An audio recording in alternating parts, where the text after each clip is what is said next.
Welcome to exam सहपाठी। आज के इस टेली घटना चक्र और समसामयिकी सार की क्लास में हम लोग महत्वपूर्ण करंट अफेयर्स और जीके का रिवीजन करेंगे। अगर आप यहाँ पे पहली बार आए हैं तो यूट्यूब पे हमें सब्सक्राइब कर सकते हैं। इसके अलावा टेलीग्राम, इंस्टाग्राम और फेसबुक पर भी हमें आप फॉलो कर सकते हैं। ठीक है, तो आइए स्टार्ट करते हैं आज की क्लास को। सबसे पहले जीके और करंट के महत्वपूर्ण क्वेश्चंस का रिवीजन करेंगे और लास्ट में आज के महत्वपूर्ण करंट अफेयर्स को देखेंगे।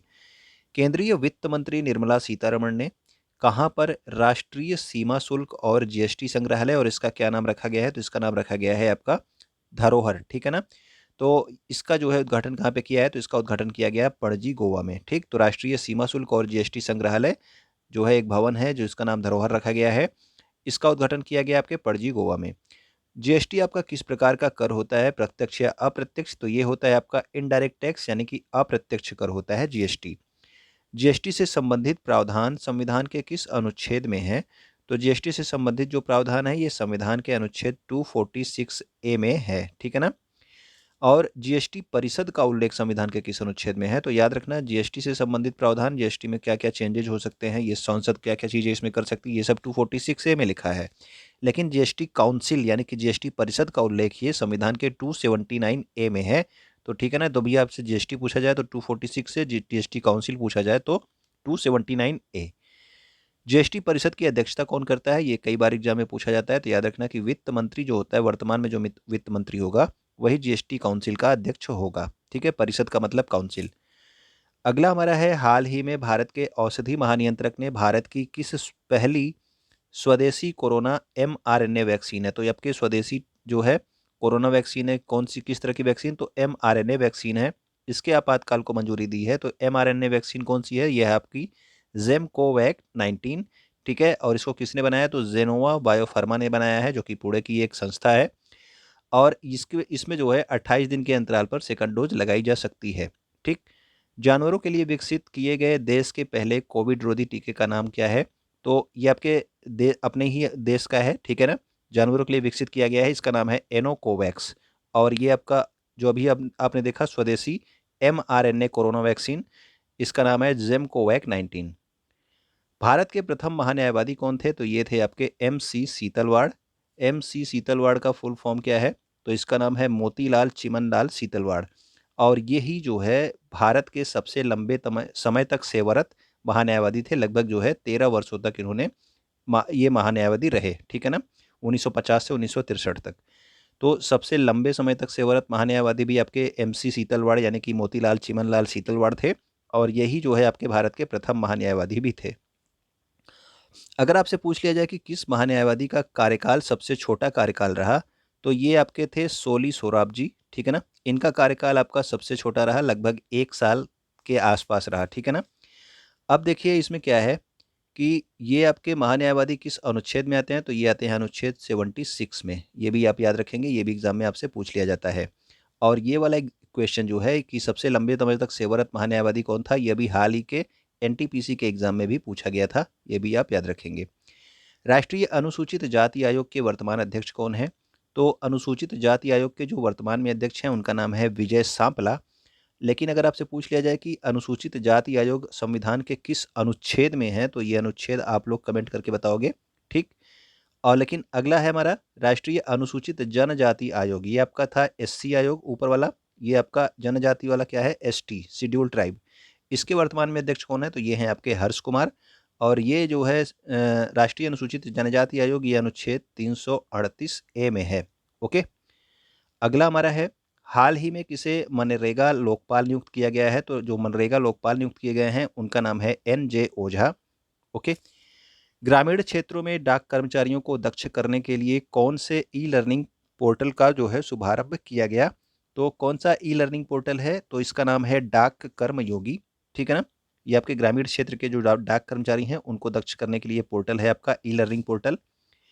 पोषण का अधिकार जो है संविधान के किस अनुच्छेद में है, तो पोषण से संबंधित जो है राज्य आपके क्या बनाएगा, कानून बनाएगा और उन लोगों को सुविधाएं देगा। तो ये आपके किस अनुच्छेद में है, तो अनुच्छेद नंबर 47 में है। ठीक है ना, अनुच्छेद 47 आपके किस में है, राज्य के नीति निर्देशक सिद्धांतों के अंतर्गत है। भारत की संचित निधि का उल्लेख संविधान के किस अनुच्छेद में है, तो संचित निधि और आकस्मिक निधि भी एग्जाम में आपसे पूछ ली जाती है, और दोनों आपका अनुच्छेद 266 एक आपका संचित निधि और अनुच्छेद 267 क्या है आपका आकस्मिक निधि, ठीक है ना। तो दोनों एकदम आसी पास हैं, दोनों आप याद रखेंगे। पहले आपका संचित निधि है और बाद में आपका कौन सा है, आकस्मिक निधि है, 266 और 267 पे। संगीत के क्षेत्र में पहला भारत रत्न पुरस्कार किसे प्रदान किया गया, तो संगीत के क्षेत्र में जो है एम.एस. सुब्बुलक्ष्मी को जो है पहला आपका भारत रत्न पुरस्कार प्रदान किया गया था। राष्ट्रीय चिकित्सक दिवस 1 जुलाई को मनाया जाता है, ये आप याद रखेंगे। और इस वर्ष की थीम क्या थी, तो इस वर्ष की थीम थी आपकी family doctors on front line, ठीक है ना। तो राष्ट्रीय चिकित्सक दिवस प्रत्येक वर्ष कब मनाया जाता है, तो 1 जुलाई को मनाया जाता है। अब देखते हैं हम लोग फरवरी 2022 के महत्वपूर्ण करंट अफेयर्स के रिवीजन को। आज हमारा लास्ट पार्ट होगा, ठीक है ना। आज आपके फरवरी के सारे करंट अफेयर्स जो आपके पिछले 2 दिन से चल रहे थे, आज आपका लास्ट दिन है। फरवरी का आपका पूरा करंट अफेयर्स कंप्लीट हो जाएगा। कल से हम लोग मार्च का स्टार्ट करेंगे। केंद्रीय ऊर्जा मंत्री आर के सिंह ने घोषणा की है कि भारत 2024 तक कृषि में डीजल की जगह नवीकरणीय ऊर्जा का इस्तेमाल करेगा। तो याद रखना, कृषि में डीजल की जगह नवीकरणीय ऊर्जा के इस्तेमाल का लक्ष्य कब तक रखा गया है, तो 2024 तक। तो नवीकरणीय ऊर्जा का मतलब सौर ऊर्जा, पवन ऊर्जा, इन सब का उपयोग होगा, ठीक है ना, डीजल की जगह पे। अगला हमारा है, कनाडा के प्रधानमंत्री जस्टिन ट्रूडो ने फ्रीडम कॉन्वॉय आंदोलन के चलते पहली बार आपातकालीन अधिनियम लागू किया है। तो याद रखना कि कनाडा में जो है पहली बार अभी हाल ही में आपातकालीन अधिनियम लागू किया गया था। और ये किस जो है आंदोलन के चलते लगा था, तो ये आंदोलन का नाम आपको याद रखना है, फ्रीडम कॉन्वॉय आंदोलन। नेक्स्ट हमारा है, सीबीआई ने एबीजी शिपयार्ड की 22,842 करोड़ रुपए की भारत की सबसे बड़ी बैंक धोखाधड़ी का पता लगाया है। तो एबीजी शिपयार्ड जो है ये आपके मुंबई में स्थित थी, ठीक। और इसने जो है अभी हाल ही में 22,842 करोड़ रुपए का घोटाला किया था। फरवरी 2022 में इसका पता चला, ठीक है, सीबीआई के द्वारा। नेक्स्ट हमारा क्या है, सौभाग्य योजना, सौर विद्युतीकरण योजना में जो है राजस्थान पहले स्थान पे रहा। तो अभी आपकी एक रिपोर्ट आई थी, मेरकाम इंडिया की रिपोर्ट, उसके अनुसार भी भारत में जो है सबसे ज़्यादा सौर ऊर्जा कहाँ पे है, तो ये आपके राजस्थान पे है। सबसे ज़्यादा जो है सौर ऊर्जा का यहाँ पे सबसे ज़्यादा आपका सौर ऊर्जा का उत्पादन कहाँ पे हुआ, तो ये आपके राजस्थान में हुआ। और सौर ऊर्जा के माध्यम से विद्युतीकरण में भी राजस्थान पहले नंबर पे है। इसरो ने एक पृथ्वी अवलोकन उपग्रह यानी कि अर्थ ऑब्जर्वेशन सैटेलाइट EOS-04 नाम से है, ठीक है ना। इसके अलावा 2 और छोटे उपग्रहों को वांछित कक्षा में सफलतापूर्वक लॉन्च किया है। और ये कहाँ से लॉन्च किया गया, आंध्र प्रदेश के श्रीहरिकोटा में सतीश धवन अंतरिक्ष केंद्र से लॉन्च किया गया। और किस वाहन से, तो ये रॉकेट का नाम भी आपको याद रखना है। पहला तो आपका पृथ्वी अवलोकन उपग्रह है EOS-04, और किस रॉकेट से, PSLV C-52 रॉकेट से। और कहाँ से, आंध्र प्रदेश के श्रीहरिकोटा में सतीश धवन अंतरिक्ष केंद्र से इसको लॉन्च किया गया। ओके। बिल गेट्स द्वारा लिखित how to prevent the next pandemic नामक पुस्तक इस वर्ष मई 2022 में प्रकाशित की जाएगी। तो अब तक ये प्रकाशित हो गई होगी। तो याद रखना, how to prevent next pandemic, यानी कि अगली महामारी को कैसे रोके, ये किसकी पुस्तक है, ये है आपके बिल गेट्स की पुस्तक। भारत सरकार ने सुरक्षा चिंताओं का हवाला देते हुए IT अधिनियम 2000 की धारा 69A, तो ये भी इंपॉर्टेंट है आपका। इसके तहत जो है चीन मूल के 54 ऐप्स पर प्रतिबंध लगा दिया है। तो चीनी मूल के जो है 54 एप्लीकेशंस पे प्रतिबंध लगाया गया, किस अधिनियम के तहत, किस धारा के तहत, तो IT अधिनियम 2000 की धारा 69A के तहत ये जो है 54 ऐप्स को प्रतिबंधित किया गया है। अगला हमारा है मेदराम जात्रा महोत्सव 2022। इसका आयोजन कहाँ पे किया जाता है, तो इसका आयोजन होता है आपके तेलंगाना में। याद रखिएगा, मेदराम जात्रा कहाँ पे, तेलंगाना में। और ये आपका भारत का दूसरा सबसे बड़ा मेला है। और पहला सबसे बड़ा मेला कौन है, तो कुंभ मेला आपका सबसे बड़ा मेला है भारत का। उसके बाद ये भारत का दूसरा सबसे बड़ा मेला कौन है, मेदराम जात्रा महोत्सव। इसका आयोजन अभी हाल ही में कहाँ पे हुआ, तेलंगाना में। वयोवृद्ध गायक और संगीतकार बप्पी लहरी, और इनका ओरिजिनल नाम क्या था, तो इनका नाम था आलोकेश में लोहरी। और जो है इनका 69 वर्ष की आयु में क्या हो गया, निधन हो गया। तो याद रखना, बप्पी लहरी का हाल ही में निधन हो गया। डिस्को डांसर गाना आपने सुना होगा, ये इनसे ही संबंधित है। नेक्स्ट हमारा है, विश्व स्वास्थ्य संगठन WHO के दक्षिण पूर्व एशिया क्षेत्र ने तंबाकू छोड़ो ऐप यानी कि क्विट टोबैको ऐप जो है लॉन्च किया है। तो क्विट टोबैको ऐप किसके द्वारा लॉन्च किया गया, WHO की दक्षिण पूर्व एशिया क्षेत्र के द्वारा, ठीक। भोजपुरी गायक और भाजपा सांसद मनोज तिवारी खादी और बिहार के अन्य हस्तशिल्प के ब्रांड एम्बेसडर बने, ठीक है ना। तो मनोज तिवारी को बिहार के जो है खादी और अन्य हस्तशिल्प का ब्रांड एम्बेसडर बनाया गया। भारतीय लघु उद्योग विकास बैंक ने पश्चिम बंगाल के सुंदरबन में महिलाओं के लिए वेस्ट टू वेल्थ क्रिएशन कार्यक्रम प्रारंभ किया। तो याद रखना कि वेस्ट टू वेल्थ क्रिएशन कार्यक्रम सिडबी के द्वारा प्रारंभ किया गया है और ये पश्चिम बंगाल के सुंदरबन में महिलाओं के लिए इसको प्रारंभ किया गया, वेस्ट से वेल्थ का क्रिएशन का कार्यक्रम। ओके, सिडबी की स्थापना कब हुई थी ये आपको कमेंट करके बताना है। और इसका मुख्यालय कहाँ पे है? तो सिडबी का मुख्यालय है आपका लखनऊ में। ओके, ये भी आप याद रखेंगे, इंपॉर्टेंट पॉइंट है। बंगाली गायिका संध्या मुखर्जी की 90 वर्ष की आयु में निधन हो गया है। तो संध्या मुखर्जी क्यों इंपॉर्टेंट है? क्योंकि इन्होंने हाल ही में जो है 2022 में इनको पद्मश्री पुरस्कार प्रदान किया गया, लेकिन इसको इन्होंने स्वीकार करने से इनकार कर दिया। ठीक है, तो इन्होंने पद्मश्री पुरस्कार नहीं लिए, उसके लिए इन्होंने इनकार कर दिया। तो ये आपकी संध्या मुखर्जी थी, बंगाल की ये गायिका थी। इनका कहना था कि जो है किसके लता मंगेशकर से जो है ये अपने आप को तुलना कर रही थी, कह रही थी कि अगर उन्हें भारत रत्न मिला है तो मैं इस इतने छोटे जो है पुरस्कार को नहीं लूँगी। ठीक है ना? शिक्षा मंत्रालय ने वयस्क शिक्षा, तो वयस्क शिक्षा यानी कि अडल्ट एजुकेशन होता है, और एडल्ट एजुकेशन किसके लिए होता है? तो वयस्क शिक्षा 15 वर्ष या उससे अधिक आयु के जो आपके निरक्षर व्यक्ति हैं, यानी कि जो साक्षर नहीं हैं, जो पढ़े लिखे नहीं हैं, 15 वर्ष या उससे अधिक आयु के हो गए हैं, तो उनके लिए वयस्क शिक्षा जो है ये कराया जाता है। और इसके लिए वित्त वर्ष 2022 से 27 की अवधि के लिए एक कार्यक्रम प्रारंभ किया गया है जिसका नाम है नव भारत साक्षरता कार्यक्रम, न्यू इंडिया लिटरेसी प्रोग्राम, यानी कि नव भारत साक्षरता कार्यक्रम। कब से कब तक के लिए, ये भी इंपॉर्टेंट है, 2022 से 27 के लिए। और इसके तहत जो आपका पहले एडल्ट एजुकेशन यानी कि वयस्क शिक्षा कहा जाता था, अब उसका नाम कहा जाएगा सभी के लिए शिक्षा, यानी कि एजुकेशन फॉर ऑल। और इसके लिए कुल कितना पैसा जो है खर्च किया जाएगा? तो 1037.90 करोड़ रुपए। ओके, अगला है हमारा, बांग्लादेश और संयुक्त राज्य अमेरिका की वायुसेना ने एक अभ्यास किया जिसका नाम क्या है? कोप साउथ 22। ठीक है, तो बांग्लादेश और संयुक्त राज्य अमेरिका ने अभ्यास किया है कोप साउथ 22 नाम से। केंद्रीय बंदरगाह, नौवहन और जलमार्ग और आयुष मंत्री, जिनका नाम क्या है? सर्बानंद सोनोवाल। तो आयुष मंत्रालय, इसके अलावा जलमार्ग मंत्रालय भी इनके पास है। किसके पास? सर्बानंद सोनोवाल के पास। इन्होंने मुंबई में नागरिकों के लिए जल टैक्सी यानी कि वाटर टैक्सी को झंडी दिखा करके रवाना किया। तो याद रखिएगा कि वाटर टैक्सी कहाँ पे प्रारंभ की गई? तो ये मुंबई में प्रारंभ की गई। अगर मैं आपसे पूछ लूँ कि वाटर मेट्रो जो है ये कहाँ पे प्रारंभ की गई थी, तो आप लोग कमेंट करके बता सकते हैं कि वाटर मेट्रो कहाँ पे प्रारंभ की गई है। ठीक है, अगला हमारा है, प्रधानमंत्री नरेंद्र मोदी ने इंदौर मध्य प्रदेश में 550 टन क्षमता के साथ बायो सीएनजी प्लांट यानी कि गोवर्धन प्लांट का जो है उद्घाटन किया। तो याद रखना, बायो सीएनजी प्लांट जो है ये आपके कहाँ पे प्रारंभ किया गया? इंदौर मध्य प्रदेश में। क्षमता इसकी कितनी है? तो 550 टन क्षमता है। ठीक है ना? नेक्स्ट हमारा है, भारत सरकार स्वास्थ्य क्षेत्र में वैश्विक स्तर पर भारत के शैक्षणिक संस्थानों को बेहतर बनाने के लिए, तो किस किस क्षेत्र में? हेल्थ के क्षेत्र में वैश्विक स्तर पर जो आपके भारत के शैक्षणिक संस्थान हैं इनको बेहतर बनाने के लिए एक प्रोग्राम स्टार्ट किया जिसका नाम क्या है? Heal by India. तो हील बाई इंडिया का जो है आपसे पूछा जाएगा किस क्षेत्र से संबंधित है, तो ये स्वास्थ्य क्षेत्र से संबंधित है, स्वास्थ्य क्षेत्र में शैक्षणिक संस्थानों को बेहतर बनाने के लिए। तो अगर आप लोग यहाँ तक देख रहे हैं तो वीडियो क्या करेंगे, आप अभी तक लाइक ना किए हो तो आप लाइक ज़रूर कर दिया कीजिए। ठीक है, और आप लोग कमेंट कर दिया कीजिए। कल वाले वीडियो में मैंने कहा था तो उस पर काफ़ी कमेंट आए थे। ठीक है, इसी तरह से आप लोग डेली कुछ ना कुछ कमेंट जरूर कर दिया कीजिए, इससे वीडियो जो है आपका क्या होता है, थोड़ा सा बढ़ता है। अगला हमारा है, कृषि और किसान कल्याण मंत्रालय मेरी पॉलिसी मेरे हाथ अभियान शुरू करेगा। जो प्रधानमंत्री फसल बीमा योजना के तहत किसानों को फसल बीमा पॉलिसी देने के लिए एक घर घर वितरण अभियान है। तो जिनको जो है ये फसल बीमा योजना के तहत जो पॉलिसी दी जाएगी उनको घर तक जाकर वितरण करने के लिए मेरी पॉलिसी मेरे हाथ अभियान प्रारंभ किया गया है। ठीक है, बिहार के साकिबुल गनी खेल के इतिहास में अपने प्रथम श्रेणी पदार्पण मैच में 13 शतक, ठीक है ना, 300 से ज़्यादा रन इन्होंने बना लिए। किसने? साकिबुल गनी ने। और ये कहाँ के खिलाड़ी थे? तो ये आपके बिहार से संबंधित हैं।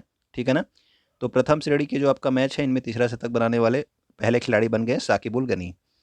मुंबई जो है, भारत मुंबई में जो है 2023 में अंतर्राष्ट्रीय ओलंपिक समिति के सत्र की मेजबानी की जाएगी। तो अंतर्राष्ट्रीय ओलंपिक का आपका गेम नहीं होगा यहाँ पे, अंतर्राष्ट्रीय ओलंपिक का जो आपकी बैठक का जो सत्र होता है उसकी मेजबानी 2023 में जो है मुंबई भारत में की जाएगी। ओके, नेक्स्ट हमारा है, शिक्षा मंत्रालय ने 12,929 करोड़ रुपए के व्यय के साथ राष्ट्रीय उच्चतर शिक्षा अभियान योजना को 31 मार्च 2026 तक जारी रखने को मंजूरी दे दी है। तो ये आपका 2022 में खत्म हो रहा था आपका राष्ट्रीय उच्चतर शिक्षा अभियान, अब इसमें जो है 12,929 करोड़ रुपए का और व्यय किया गया है और इसे 2026 तक के लिए बढ़ा दिया गया है। ठीक। भारत और ओमान ने राजस्थान में वायुसेना स्टेशन जोधपुर में ईस्टर्न ब्रिज 6 वायु अभ्यास शुरू किया। तो भारत और ओमान के मध्य में ये आपका अभ्यास हो रहा है ईस्टर्न ब्रिज 6। ठीक है ना। तो ईस्टर्न ब्रिज 6 किसके किसके मध्य? भारत और ओमान के मध्य में। भारत के औषधि महानियंत्रक यानी कि drug controller of India DGCI ने 12 से 18 वर्ष की आयु के बच्चों के लिए कोरोना वैक्सीन कार्बीवैक्स को मंजूरी दी है। तो 12 से 18 वर्ष के बच्चों के लिए कार्बीवैक्स को मंजूरी दी गई है। ठीक। अगला हमारा है बीजिंग के शीतकालीन ओलंपिक खेल 2022 का भी हाल ही में समापन हो गया। तो बीजिंग में हो रहे थे आपके शीतकालीन ओलंपिक। आपको बताया गया था कि इसमें जो है भारत ने समापन और उद्घाटन समारोह की राजनयिक बहिष्कार की घोषणा भी की थी। ठीक है ना। अब इसमें जो है कौन पहले नंबर पे रहा? तो इसमें नॉर्वे जो है ये आपके पदक तालिका में शीर्ष पर रहा और इसने कुल 37 पदक जीते। भारत ने किसने पदक जीते? तो भारत ने 0 पदक जीते। ठीक है ना। शीतकालीन ओलंपिक में भारत ने एक भी पदक नहीं जीता है। प्रधानमंत्री नरेंद्र मोदी ने Garuda aerospace private limited की एक पहल जिसका नाम क्या था? किसान ड्रोन यात्रा। तो किसान ड्रोन यात्रा का उद्घाटन नरेंद्र मोदी के द्वारा किया गया और इसमें जो है नरेंद्र मोदी ने कितने किसान ड्रोनों को हरी झंडी दिखाई? तो ये थे आपके 100 किसान ड्रोनों को यहाँ पे लॉन्च किया गया था किसान ड्रोन यात्रा में। ओके, नरेंद्र मोदी के द्वारा। इजराइल ने सफलतापूर्वक एक नई नौसेना वायु रक्षा प्रणाली सी डोम का जो है सफल परीक्षण किया है।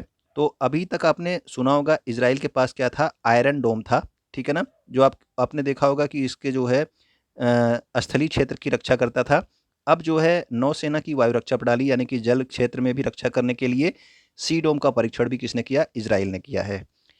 भारत सरकार ने 22 से 28 फरवरी तक सप्ताह भर चलने वाली विज्ञान सर्वत्र पूज्यते विज्ञान प्रदर्शनी का आयोजन किया। तो याद रखना कि एक विज्ञान प्रदर्शनी का आयोजन किया गया एक सप्ताह तक चलने के लिए 22 से 28 फरवरी तक इसका आयोजन किया गया और इसका जो है विज्ञान सर्वत्र पूज्यते के तहत इसको जो है विज्ञान प्रदर्शनी का आयोजन किया गया। तो ये भी याद रखेंगे कि विज्ञान सर्वत्र पूज्यते जो है इसका नाम रखा गया था।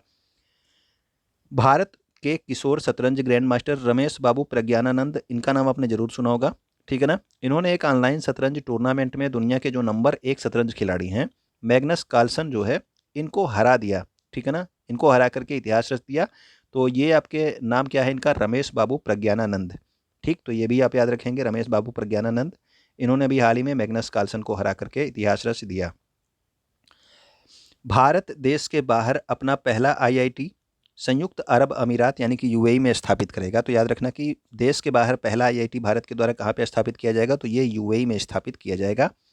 हिमाचल प्रदेश का जो चंबा जिला है ये 100वां हर घर जल वाला जिला बन गया है। तो 100वां हर घर जल वाला जिला कौन बन गया है? तो ये बन गया है चंबा, जो कि किस राज्य का है? हिमाचल प्रदेश राज्य का है। यूनाइटेड किंगडम के वाडिंगटन में एक्सरसाइज कोबरा वॉरियर 22 नामक एक बहुराष्ट्र वायु अभ्यास किया जाना था। इसमें भारतीय सेना भी भाग लेने वाली थी लेकिन लास्ट में जो है चीन नहीं, रूस और यूक्रेन में युद्ध हो गया और उसके बाद भारतीय सेना में इसमें भाग लेने से क्या कर दिया? मना कर दिया। ठीक है। तो एक्सरसाइज कोबरा वॉरियर 22 इसमें भारतीय सेना ने भाग लेने से मना किया था, इसलिए भी इंपॉर्टेंट हो सकता है। कहाँ पे इसका आयोजन किया जा रहा था? तो यूनाइटेड किंगडम ने। अगला हमारा है आईआईटी रुड़की ने उत्तराखंड में किसान मोबाइल ऐप लॉन्च किया। आपको बहुत बार इसको पढ़ाया होगा। किसान मोबाइल ऐप किसके द्वारा लॉन्च किया गया? तो आईआईटी रुड़की के द्वारा। कहाँ पे? उत्तराखंड में। और किस लिए? तो किसानों को जो है कृषि मौसम संबंधी जानकारी प्रदान करने के लिए इसका जो है इसको लॉन्च किया गया था, किसान मोबाइल ऐप को। केंद्रीय मंत्री सर्बानंद सोनोवाल ने विशाखापत्तनम में ड्रेजिंग म्यूजियम निकरसर सदन का उद्घाटन किया। अभी हाल ही के एक एग्जाम में इसे पूछा गया था। ठीक है ना। ड्रेजिंग म्यूजियम निकरसर सदन का उद्घाटन कहाँ पे किया गया? तो ये किया गया विशाखापत्तनम आंध्र प्रदेश में। गिरिराज सिंह ने महात्मा गांधी नरेगा यानी कि आपका मनरेगा जो है इसके लिए लोकपाल ऐप लॉन्च किया। तो लोकपाल ऐप किसके लिए लॉन्च किया गया? तो मनरेगा के लिए लॉन्च किया गया। किसके द्वारा? तो गिरिराज सिंह के द्वारा लॉन्च किया गया था। भारतीय नौसेना को अमेरिकी एरोस्पेस कंपनी बोइंग के द्वारा पनडुब्बी रोधक युद्धक विमान P-8I प्रदान किया गया। तो ये भी आपसे इंपॉर्टेंट क्वेश्चन बन सकता है कि P-8I आखिर में है क्या? तो ये आपका पनडुब्बी रोधी युद्धक विमान है और अमेरिका की कंपनी बोइंग के द्वारा इसको भारतीय नौसेना को प्रदान किया गया। भारतीय नौसेना का बहुपक्षीय अभ्यास मिलन 2022 का आयोजन कहाँ पे हुआ? विशाखापत्तनम में जो है इसका आयोजन किया गया। मिलन 2022 किसका युद्ध अभ्यास है? तो ये भारतीय नौसेना का ही अभ्यास है। ठीक है, केवल भारतीय नौसेना इसमें शामिल थी। इसके अलावा भारतीय नौसेना का एक और अभ्यास था पिछली जनवरी में, वो था आपका पश्चिमी लहर। भारतीय मंदिर वास्तुकला का पहला अंतर्राष्ट्रीय सम्मेलन, तो किसका पहला अंतर्राष्ट्रीय सम्मेलन है? तो भारतीय मंदिर वास्तुकला यानी कि भारतीय मंदिर को किस तरह से बनाया जाता है उसकी वास्तुकला का पहला अंतर्राष्ट्रीय सम्मेलन, जिसका नाम रखा गया था देवायतन। ठीक है ना, देवायतनम। और इसे जो है कहाँ पे आयोजन किया गया? तो इसका आयोजन किया गया हम्पी कर्नाटक में। देवायतनम का आयोजन किया गया। देवायतनम क्या है? तो ये भारतीय मंदिर वास्तुकला का पहला अंतर्राष्ट्रीय सम्मेलन था। केंद्रीय सूक्ष्म और लघु और मध्यम उद्यम मंत्री, जो कि आपके एमएसएमई मंत्री हैं, नारायण राणे, इन्होंने महाराष्ट्र के सिंधुदुर्ग में एमएसएमई प्रौद्योगिकी केंद्र की स्थापना की घोषणा की है। तो याद रखना कि एमएसएमई प्रौद्योगिकी केंद्र की स्थापना कहाँ पे की जाएगी? तो महाराष्ट्र के सिंधुदुर्ग में इसको स्थापित किया जाएगा। भारत और जापान के बीच में संयुक्त सैन्य अभ्यास धर्म गार्जियन होता है। तो धर्म गार्जियन भारत और जापान के मध्य में होता है, आपको पता है। ठीक है ना, लेकिन आपको ये याद रखना है कि इस वर्ष इसका आयोजन कहाँ पे किया गया? तो इसका आयोजन किया गया बेलागवी यानी कि बेलगाम कर्नाटक में इसका आयोजन किया गया। ठीक है ना, धर्म गार्जियन का भारत और जापान के मध्य में। नेक्स्ट हमारा है यूएस चैम्बर ऑफ कॉमर्स द्वारा जारी अंतर्राष्ट्रीय बौद्धिक संपदा सूचकांक 2022 में भारत किस स्थान पे है? तो ये 43वें स्थान पे है भारत। और प्रथम स्थान पे कौन है? तो प्रथम स्थान पे आपका यूएसए है।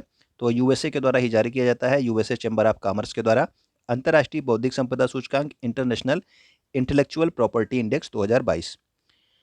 भारतीय रेलवे का पहला सोलर पावर प्लांट जो कि सीधे ट्रैक्शन पावर को फीड प्रदान करता है, ये कहाँ पे स्थापित किया गया? तो ये स्थापित किया गया बीना मध्य प्रदेश में। ये भारतीय रेलवे का पहला सोलर पावर प्लांट है जो कि सीधे ट्रैक्शन पावर को क्या करता है? फीड प्रदान करता है। इसे बीना मध्य प्रदेश में स्थापित किया गया। ओडिशा के पहले आदिवासी मुख्यमंत्री हेमानंद बिस्वाल का निधन हो गया है। तो हेमानंद बिस्वाल को क्यों याद रखना है? क्योंकि ये ओडिशा के पहले आदिवासी मुख्यमंत्री थे। ठीक है ना, अभी हाल ही में एक नई आदिवासी जो है क्या बनने वाली हैं? राष्ट्रपति बनने वाली हैं। उनका नाम क्या है? अगर आपको याद हो तो आप कमेंट करके बताइएगा। अभी इसका चुनाव हुआ नहीं है फिलहाल, लेकिन बन सकती हैं यही। भारत सरकार के द्वारा यूक्रेन से भारतीयों को निकालने के लिए कौन सा ऑपरेशन प्रारंभ किया गया? कितनी बार आपको पढ़ाया गया? ऑपरेशन गंगा को प्रारंभ किया गया था। ओके। शिक्षा मंत्रालय ने भाषा सर्टिफिकेट सेल्फी नाम से एक अभियान शुरू किया है। इस अभियान का उद्देश्य सांस्कृतिक विविधता को प्रोत्साहित करने और बहुभाषावाद को बढ़ावा देने के लिए एक भारत श्रेष्ठ भारत के तत्वाधान के मंत्रालय द्वारा लॉन्च किए गए भाषा संगम मोबाइल ऐप को बढ़ावा देना है। कुल मिला के ये जाना कि भाषा सर्टिफिकेट सेल्फी का उद्देश्य क्या था? तो जो आपका भाषा संगम एक मोबाइल ऐप लॉन्च किया गया है, इसको बढ़ावा देना है। और भाषा संगम में आप क्या कर सकते हैं कि आप इसमें तमिल, तेलुगु, उड़िया कोई भी भाषा जो है आप सीख सकते हो। ठीक है ना, तो ये हमारे जो है फरवरी के महत्वपूर्ण करंट अफेयर थे, ये आपके कंप्लीट हो गए हैं। अगले महीने में हम लोग मार्च के करंट अफेयर्स को देखेंगे। ठीक है, तो आइए अब देखते हैं 1 जुलाई 2022 के महत्वपूर्ण करंट अफेयर्स को। पशुओं की नस्ल सुधार के लिए डेयरी और पशुपालन मंत्रालय ने बिल और मेलिंडा गेट्स फाउंडेशन की सहायता से कहां पर one health pilot project launch किया? तो one health pilot project launch किया गया कहां पे? तो ये लॉन्च किया गया है बेंगलुरु कर्नाटक में। ठीक है ना, उद्देश्य क्या है? पशुओं का नस्ल सुधार करना। किसकी सहायता से? तो डेयरी और पशुपालन मंत्रालय तथा बिल और मेलिंडा गेट्स फाउंडेशन की सहायता से। ठीक है ना, तो ये आपका वन हेल्थ पायलट प्रोजेक्ट कहाँ पे स्टार्ट किया गया? बेंगलुरु कर्नाटक में। Gas authority of India limited यानी कि गेल का जो है चेयरमैन और प्रबंध निदेशक किसे नियुक्त किया गया? तो गेल आपकी महारत्न कंपनी है, तो गेल के जो आपके चेयरमैन और प्रबंध निदेशक बनाए गए हैं वो बनाए गए हैं आपके संदीप कुमार गुप्ता।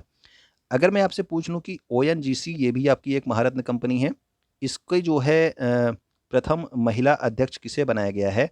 तो वो आप कमेंट करके बताना। अभी हाल ही में जो है जनवरी में इसकी नियुक्ति की गई थी। QS best student cities ranking 2023 के अनुसार छात्रों के लिए सबसे बेहतर शहरों की सूची में कौन सा शहर दुनिया के सर्वश्रेष्ठ शहर के रूप में नामित किया गया है? तो स्टूडेंट के लिए जो बेस्ट सिटीज़ हैं, छात्रों के रहने के लिए बेस्ट शहर है, वो है आपका कौन सा? लंदन को जो है बेस्ट शहर के रूप में बताया गया है। और दूसरे नंबर पे कौन है? तो दूसरे नंबर पे है आपका सियोल। ओके। भारत के वर्तमान महान्यायवादी कौन हैं जिनका कार्यकाल 3 महीने के लिए बढ़ा दिया गया है? तो 3 महीने के लिए किसका कार्यकाल बढ़ाया गया है? तो ये आपके वर्तमान में जो महान्यायवादी हैं इनका नाम है के वेणुगोपाल। तो महान्यायवादी का पद जो है ये संविधान के किस अनुच्छेद में है? अगर आपको पता हो तो आप जरूर कमेंट करके बताना। ठीक। महाराष्ट्र राज्य में उद्धव ठाकरे ने हाल ही में किन नगरों के नाम बदले जाने को मंजूरी दी है? तो अपने इस्तीफे के जो है पहले इन्होंने क्या किया कि 3 जगहों के नाम जो है बदल दिए हैं। ठीक है ना, उद्धव ठाकरे ने। और अब जो है मुख्यमंत्री कौन बन गए हैं? तो आपके शिंदे बन गए हैं। ठीक, एकनाथ शिंदे। तो किन किन का नाम चेंज किया गया? औरंगाबाद का नाम कर दिया गया संभाजी नगर। उस्मानाबाद का नाम बदल के किया गया क्या? धाराशिव। और नवी मुंबई एयरपोर्ट जो था उसका नाम करके बदल के क्या रख दिया गया? तो DY पाटिल एयरपोर्ट। ठीक है ना, तो ये 3 नाम बदले गए, इन्होंने इस्तीफे के पहले जो है नाम बदले हैं।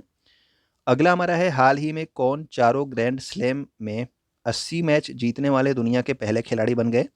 तो चारों ग्रैंड स्लैम में 80 मैच जीतने वाले दुनिया के जो पहले खिलाड़ी बने हैं वो हैं आपके नोवाक जोकोविक। ठीक, तो इन्होंने क्या हुआ कि 4 आपके ग्रैंड स्लैम होते हैं, Australian open, French open, Wimbledon और आपका US ओपन। ठीक है ना, जिनमें से आपका ऑस्ट्रेलियन ओपन और आपका US ओपन किस पे होता है? तो हार्ड जो है सरफेस पे होता है, इसके अलावा हार्ड कोर्ट पे होता है। इसके अलावा फ्रेंच जो है आपका आपका क्ले कोर्ट पे होता है और विंबलडन आपके ग्रास कोर्ट पे होता है। ठीक है ना, तो याद रखिएगा। तो इसमें सबसे ज़्यादा इन चारों में 80 से ज़्यादा जीत लिया है किसने? तो ये जीत लिया है नोवाक जोकोविक ने। 30 जून 2022 को इसरो ने PSLV C53 से किस देश के 3 सैटेलाइट लॉन्च किए हैं? तो ये आपके सैटेलाइट्स के नाम हैं। तो सिंगापुर के 3 सैटेलाइट्स लॉन्च किए गए हैं किस रॉकेट से? तो PSLV C53 से। और किसने लॉन्च किया? तो इसरो ने लॉन्च किया है, ये भी आप याद रखेंगे। ठीक है ना, तो इसरो ने लॉन्च किया है PSLV C53 से आपके सिंगापुर के 3 सैटेलाइट्स को। 30 जून 2022 को लॉन्च किया गया। 30 जून 2022 को किसने महाराष्ट्र के 20वें मुख्यमंत्री पद की शपथ ली है? तो अभी आपको बताया गया कि एकनाथ शिंदे जो है इन्होंने नए मुख्यमंत्री पद की शपथ ली है महाराष्ट्र के। और राज्यपाल कौन है? तो भगत सिंह कोश्यारी है, इन्होंने ही शपथ दिलाया है। जून 2022 में GST काउंसिल की 47वीं बैठक का आयोजन कहाँ किया गया? तो GST काउंसिल की बैठक होती है आपके स्लैब्स निर्धारण में, कहीं पे भी आपका टैक्स को कम ज़्यादा करने के लिए। ठीक है ना, इसकी 47वीं बैठक का आयोजन किया गया कहाँ पे? चंडीगढ़ में। ठीक है ना, तो GST काउंसिल की अध्यक्षता कौन करता है? अभी आपको बताया गया था स्टार्टिंग में, तो आप कमेंट करके बताना कि GST काउंसिल की अध्यक्षता कौन करता है और GST काउंसिल संविधान के किस अनुच्छेद में है और GST से संबंधित प्रावधान संविधान के किस अनुच्छेद में है? दोनों में अंतर है, आपको स्टार्टिंग में बताया गया था, तो आप कमेंट करके आप बताएंगे। तो ये हमारे महत्वपूर्ण करंट अफेयर्स और जीके के रिवीजन थे। उम्मीद करता हूँ कि आपको अच्छे लगे होंगे। तो आप वीडियो को क्या करेंगे, वीडियो को आप लाइक कर ही चुके होंगे, वीडियो को आप शेयर कर दीजिएगा अपने दोस्तों तक। वीडियो को देखने के लिए आपका बहुत बहुत धन्यवाद।